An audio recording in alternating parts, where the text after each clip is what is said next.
Welcome to Screw the Commute, the entrepreneurial podcast dedicated to getting you out of the car and into the money.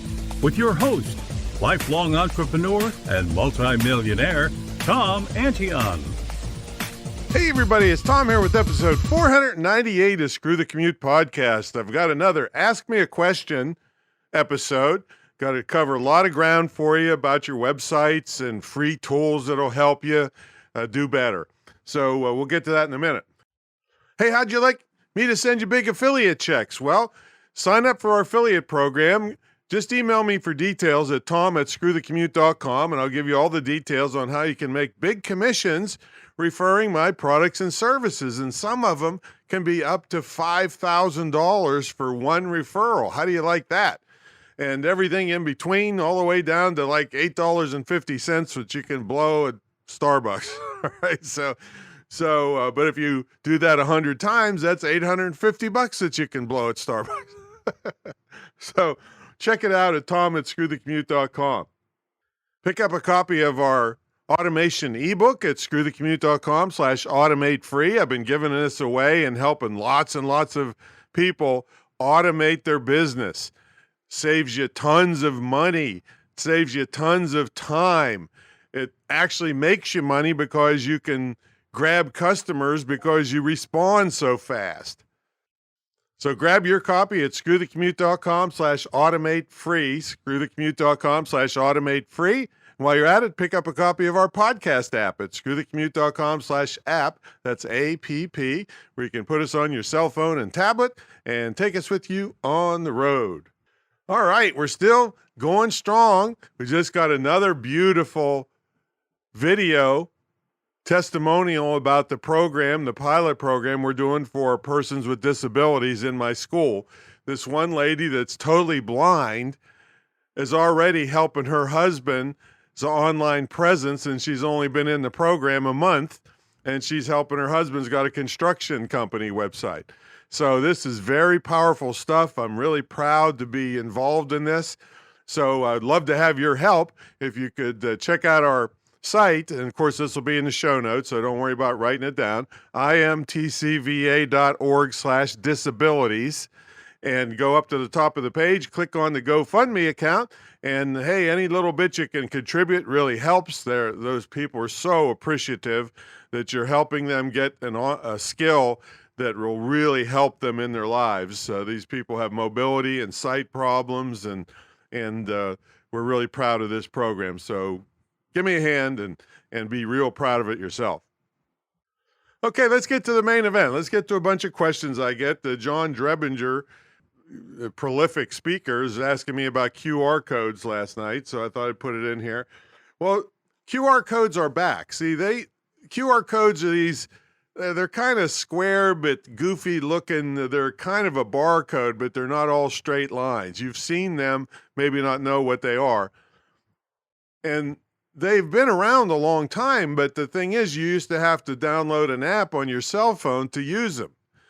So about a year and a half ago, all the major cell phones have a built-in QR code reader. You have it on your cell phone right now, maybe didn't even know it. So what you do is you open your camera. You don't have to take a picture of anything. You just hold it up to the barcode, and you'll get a little thing that pops up you click on it, and it'll take you wherever the barcode was going to take you.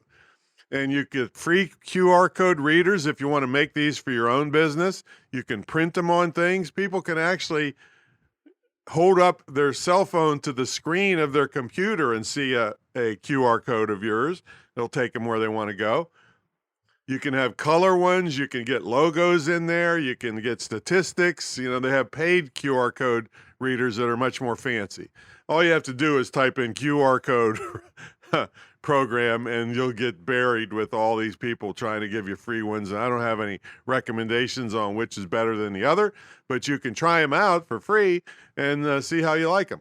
Or the paid ones, you can have colored ones, and they keep statistics on how many people clicked and all this stuff. So that's QR codes.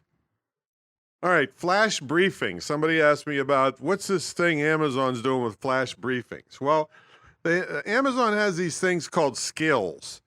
I don't know why they're called skills, but I know I have about 180 Flash briefings up there, which are anywhere from 1 to 3 minute audio files that for me, all I did was took my Wake 'em Up book and broke it up into just tons of little tips and then read them into my podcast software here and then loaded them up to Amazon.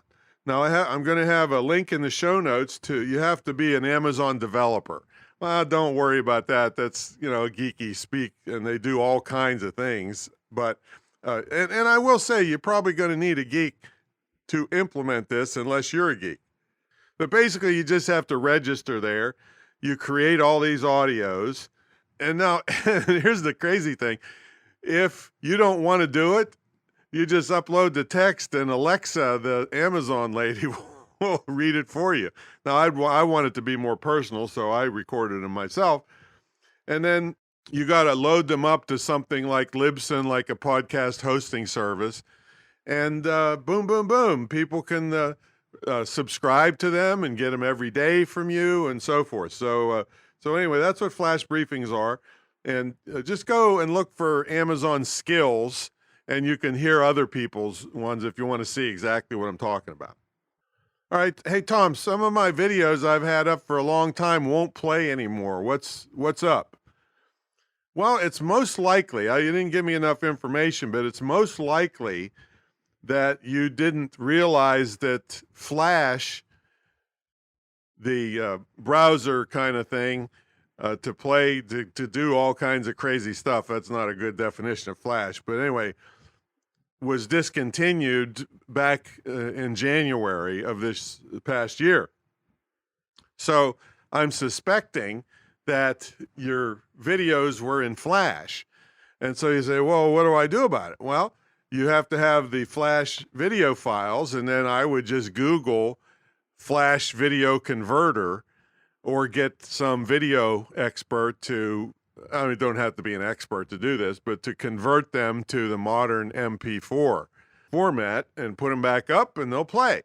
So I'm suspecting that if they just quit, and you may not even have noticed if you don't, really look over your website that carefully over, like we do. But I'm suspecting that that's it. If you have any more details that it's not that, then let me know and we'll help you out. Okay, next thing. Tom, what is COPPA? Well, COPPA stands for, it's COPPA, and it stands for the Child Online Privacy Protection Act. Now, basically what that means to you is you got to be extremely careful if you are soliciting information from anybody under 13 years old. All right. Now, here's the thing.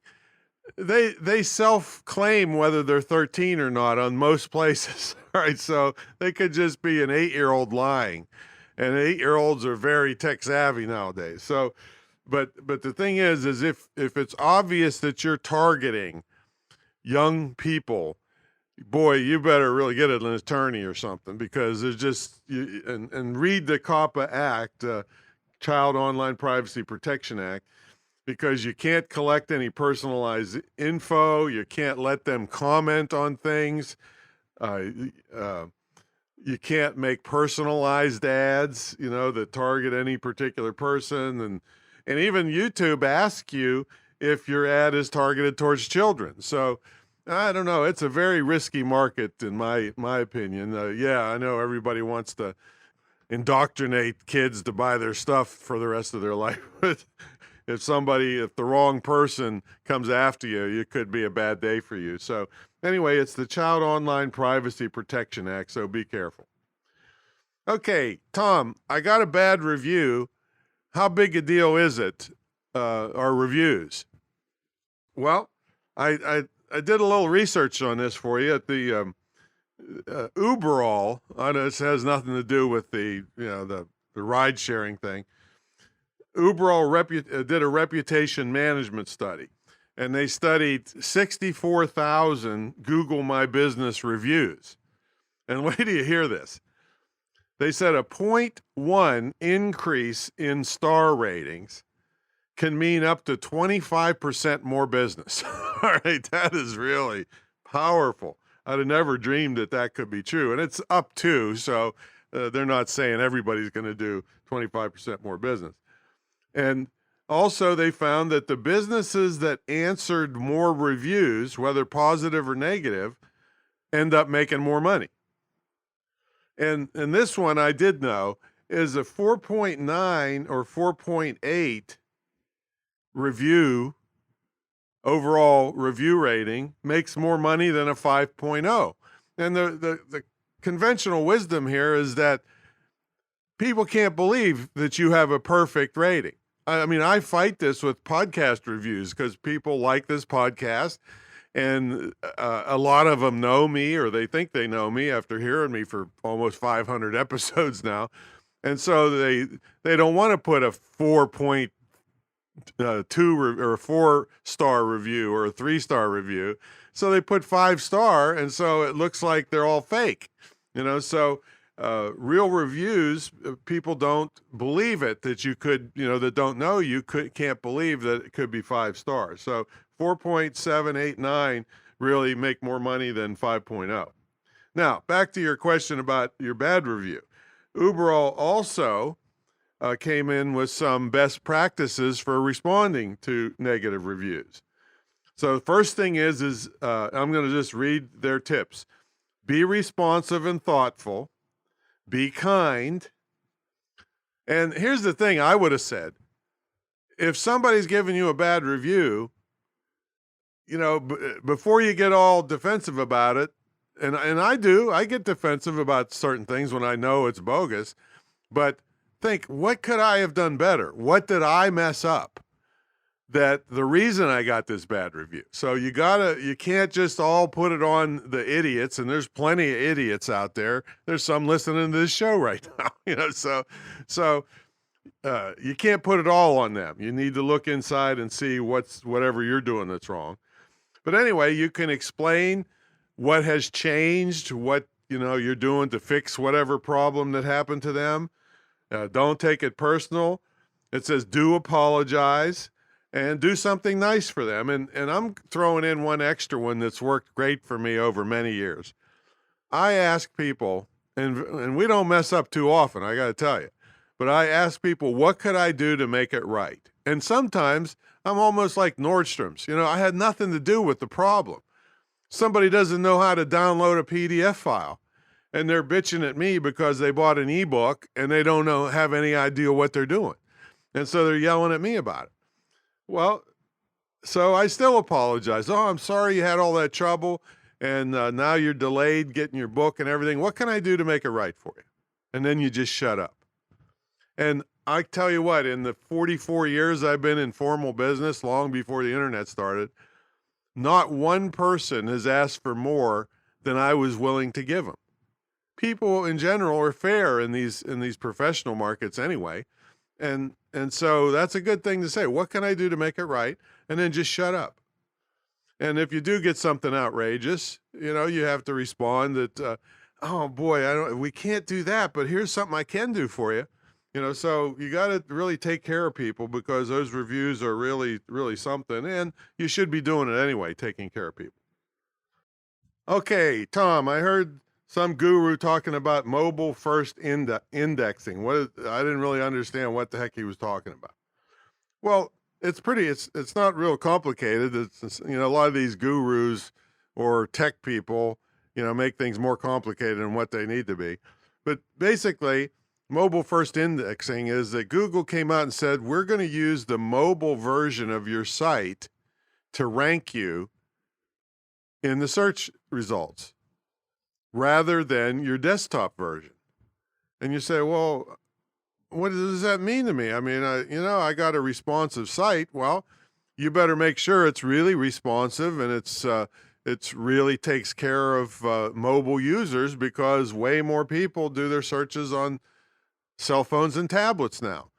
So Google's pretty much telling you, that's the thing about Google. They'll tell you what you should do. I mean, they don't tell you everything, all their secrets, but they pretty much tell you what they like about sites and what they don't. And if you ignore it, well, it's at your own peril. people waste so much money on quote SEO or search engine optimization from people that, we use this term a lot. You can swing a dead cat and run into an SEO person, so they just know more than you, and they may not be really that good, but you don't know any better. So, be careful. I mean, I haven't heard hardly any stories in my whole career, 27 years, and I was really great at SEO until I gave up on it because it just wasn't worth it anymore. But I've heard a million stories of people losing money on SEO and not getting the results, and almost zero stories on people that got great results. All right, so I'm just telling you that's been my experience, and the SEO people hate me over it. But and I have them on the show occasionally and see what they have to say, and some of them are pretty darn competent. But there's just, to me, there's better ways with paid advertising where you can turn it on and off, and you get instant results rather than waiting. The SEO people, it's easy for them to sell you stuff. They say, well, it does take a while. And of course, it takes a while. So they say it could be 3 to 6 months before we see some real results here. Well, by that time you've spent a fortune. And then if you don't see results, it's like, oh, well, you have to keep trying, so you could have had $1 million in revenue, but from paid traffic, and maybe spent $10,000, all right, and have it like in the next month. Right? So I mean, I'm exaggerating. I mean, that's certainly possible for bigger companies, but the thing is I like that control and speed rather than, it could work in about 6 months. That's what I don't like about it. But anyway, mobile first indexing means they're going on the mobile version of your site, so that's where you need to concentrate your efforts. Okay, and speaking of Google liking stuff, I had a question I put next to this one because they're kind of related.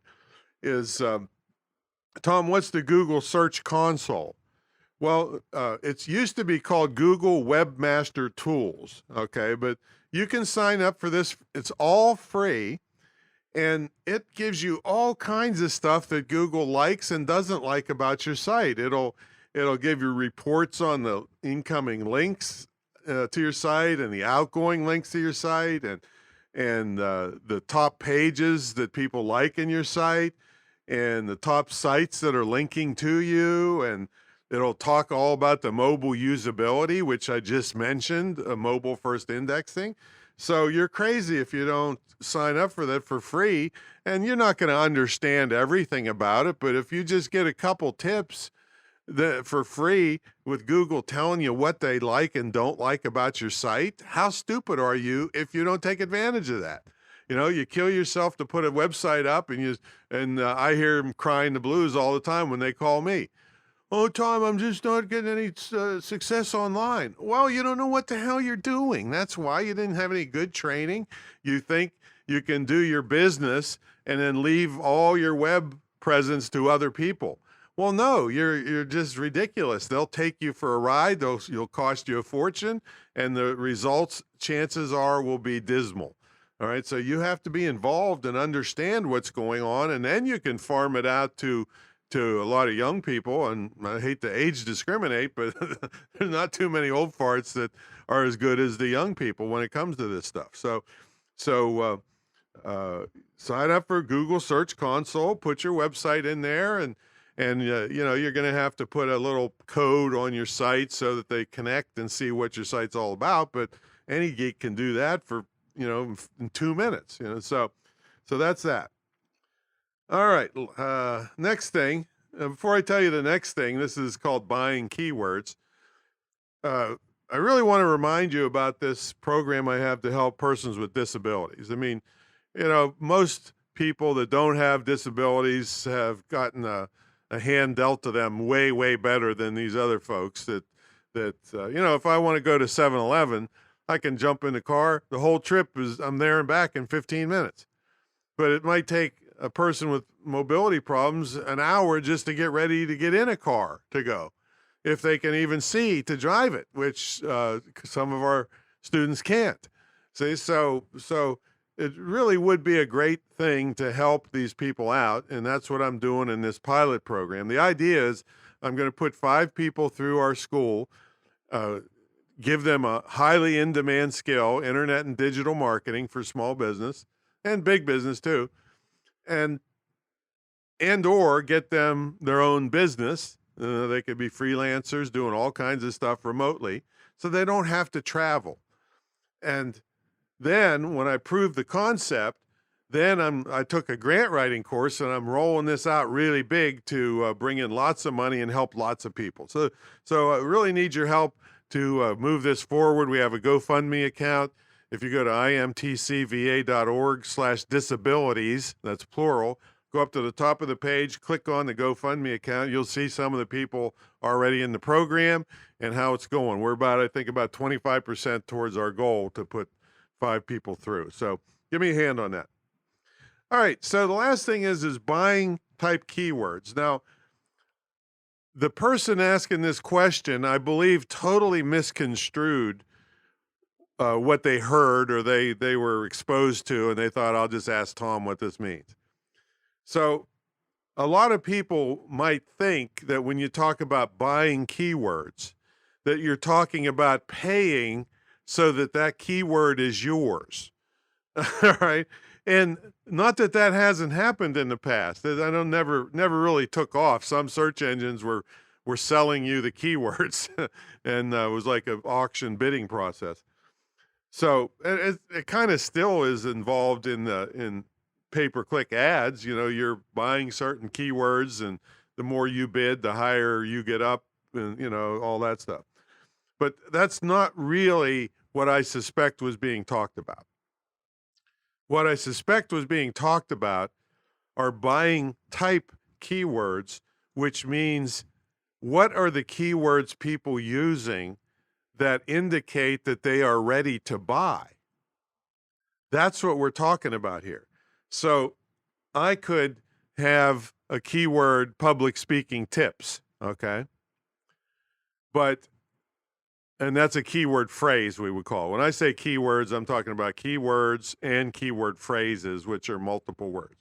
So public speaking tips would be a keyword phrase. And I use it all kinds of places. Absolutely. But a keyword phrase that says, what's the best public speaking book to purchase? Okay, now you getting the idea here? That person is ready to buy a public speaking book. So, of course, I want to sell them Wake 'em Up, either the digital or the physical. We don't even have many of the physical ones left in stock. So the idea is the type of keywords are telling you that the person is ready to buy.